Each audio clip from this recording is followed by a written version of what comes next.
Господине Милошевски, ако еден ваков сличен закон, како овој што популарно е наречен закон за јазици, сме донесле 2008 година, уште еднаш кажувам, јас гласав за тој закон. Ако еден сличен ваков закон донесовме 2011 година, за кој што повторно кажувам дека јас гласав за тој закон, не можам да дозволам, многу е безобразно, дрско и недопустливо да било која политичка партија импутира на ВМРО-ДПМН дека е против албанците, дека сме албанофобични и така натаму.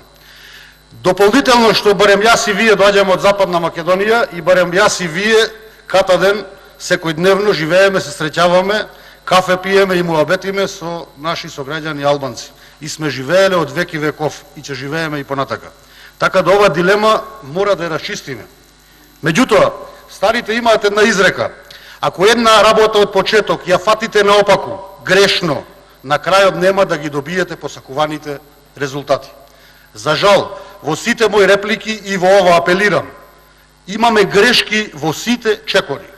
Од самиот старт, прво од изборот на комисија за матично работно тело. Добро е што е тука колегата Артан Груби како председател. Не постои ниту еден закон од 2002 година па навака, од која постои комисијата, каде што матично работно тело била комисијата за европски прашања. Не постои ниту еден закон кој што во второ читање на амандманска расправа се гледал на матично работно тело комисија за европски прашања. Сите закони се анализирале, се известувало, се согледувало, меѓутоа не биле матични работни тела. Ве прашав, ако постои таков закон, кажете ми кој е, ќе си дадам веднаш оставка од тука. Ама ако сакаме да разговараме принципиелно. Втора работа. Постои страв кај граѓаните на Република Македонија, оправдан или не.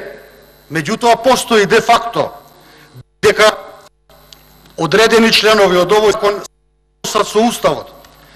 Создаден е страв кај граѓаните, освено во завршните одредби, каде што имаме казнување на граѓаните, дека граѓаните понатака при имплементирање ќе имаат проблем со овој закон.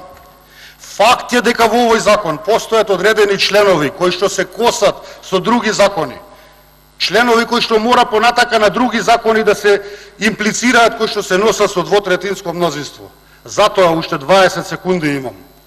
Јас ве замолувам уште еднаш да се повлечиме сите чекор назад, за да утре направиме 2 чекори напред. Не се носи ваков суштински закон со камшик, повторувам фигуративно, со казни. Овој закон се носи со консензус и треба да е во интерес на сите граѓани. Сите да го прифатиме од тоа што сакаме да го прифатиме, а не со казнување. Ве молам чекор назад за 2 чекори утре напред. Благодарам.